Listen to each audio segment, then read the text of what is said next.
fighting for you as the ratepayer. I've stood up to those people who said that a Democrat could not get elected in the town of Livingston, where Republicans outnumber Democrats 2 and sometimes 3-1. And I've not only been elected, but re-elected, and I've still managed to get progressive wins like banning hydrofracking in my town and helping other towns to do the same. I've been standing up to power here in this district my entire career. You know, when I travel this district, people want to believe that there is a reason for their children to stay here. We export young people from our district. We export young people from our district, and it's unsustainable. So how do we do that? How do we get there? I mean, this is an issue across the country, but if we're going to create the kinds of jobs that revitalize upstate New York, then we have to empower ordinary citizens to once again be the authors of their own economic futures. So how do we do that here in New York 19? It starts with universal broadband cellular coverage. This is the 21st century utility challenge that we face. You cannot have a business in the knowledge economy without access to high-speed internet and cellular coverage.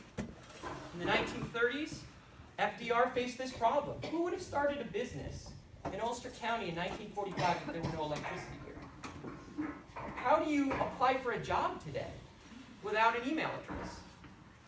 I was talking to an employer out in Sharon Springs, out in Schoharie County.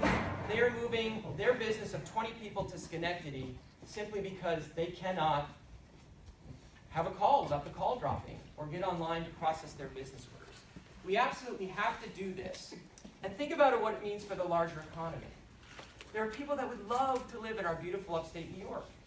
And if they can work online, even if they have an umbilical cord to New York City or work there a few days of the week, if they're working up here more days of the week, if they're part of the service economy up here, they're getting their car fixed here, buying their groceries here, maybe buying their insurance here, restaurants here, and that's a tide that lifts all boats. I think economic development here in New York 19 starts with this issue. You know, I've mentioned that I've been a reporter for AARP, or Tim did for me, standing up for our seniors and disabled as a reporter for the AARP Bulletin. This is a challenge for our district. We are a graying district. We're 10 years older than the national median age, and with that comes the challenge at a federal level to redirect more home and community-based services so that more of our seniors can live in their own homes and communities as long as they can.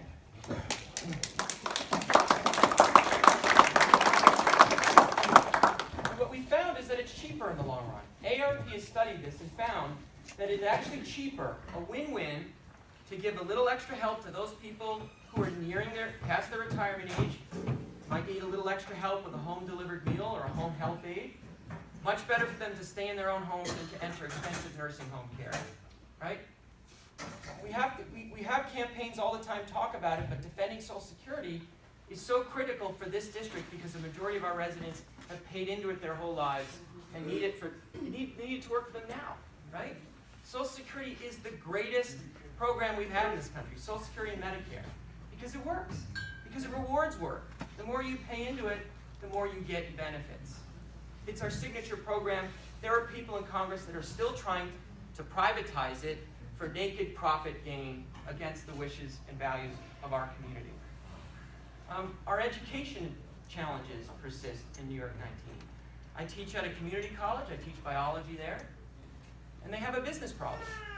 Because our demographics are shifting in New York 19, the number of incoming students each year are declining. So we have to start thinking about how to use community colleges as something more than a 2-year affordable head start to a 4-year degree, and more of an institution that trains our adults to help them transition to careers at multiple times in their life. Because sadly enough, in my dad's generation, at 18 or 20, you could go work for a company like IBM. You were loyal to them, they were loyal to you. You were at that company until you retired at 62. They gave you a shiny watch and a defined pension, and everybody was happy. Those jobs are harder and harder to find, which is why my vision for community colleges is there, because we have the bricks and mortars there. We have these great facilities that are going to have to change their role and business model anyway. They need to be the centers for retraining for jobs for adults as well as our young people. Another bright spot in our economy is the food and tourism sectors. I can't pick up a magazine these days that doesn't say something good about the Catskill region or the Mid-Hudson Valley. And we have people all over the world that love to come to this region and see this scenery, hunt and fish here, see the farm-to-table restaurants, agro-tourism. We need to encourage that as much as we can because it's a source of jobs.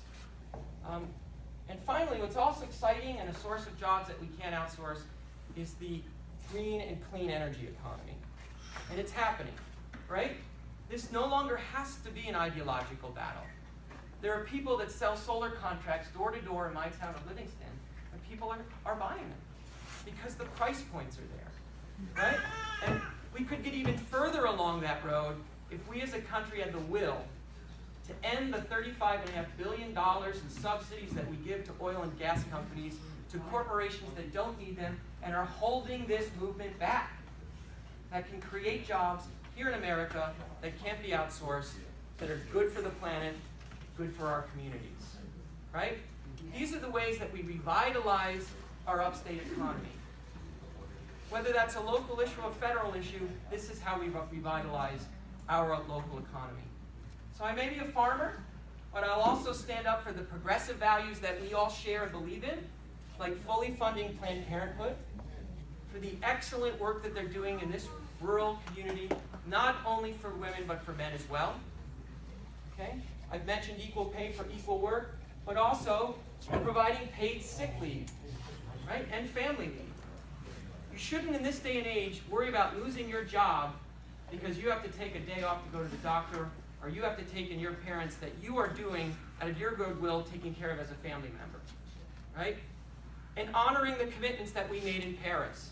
Bernie Sanders was absolutely right when he identified climate change as the greatest and most serious threat to civilization that we face today, right? You show me a foreign policy conflict. You show me an issue of public health.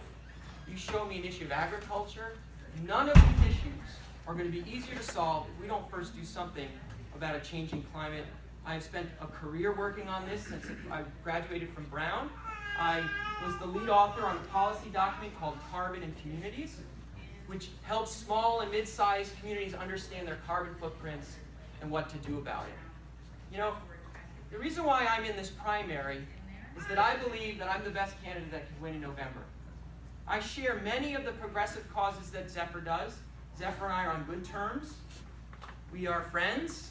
We are committed to making this a primary about issues. But I am in this primary because I believe I am the candidate that can win in November. You cannot win this race by energizing progressives alone, even though we are progressives and believe in these values. You have to reach the middle. You can't get to your win number with Democrats and progressives alone.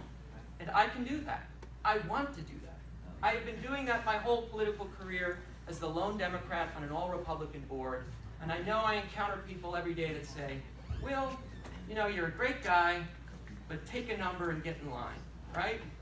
You know, you're 38, you got a long career ahead of you, but I'm the same age that Kirsten Gillibrand was when she ran for this office, who, by the way, I will remind you, had never, ever had any legislative experience before she ran and won the seat. And we know good things happened to her after this. So I'm in this race because I believe I'm the candidate that can play offense and win the middle votes, and even some Republican votes, by going to the places where Democrats do not traditionally go, into the sportsman halls, and veterans halls, and church suppers, and farm bureau meetings, and connect to people, right?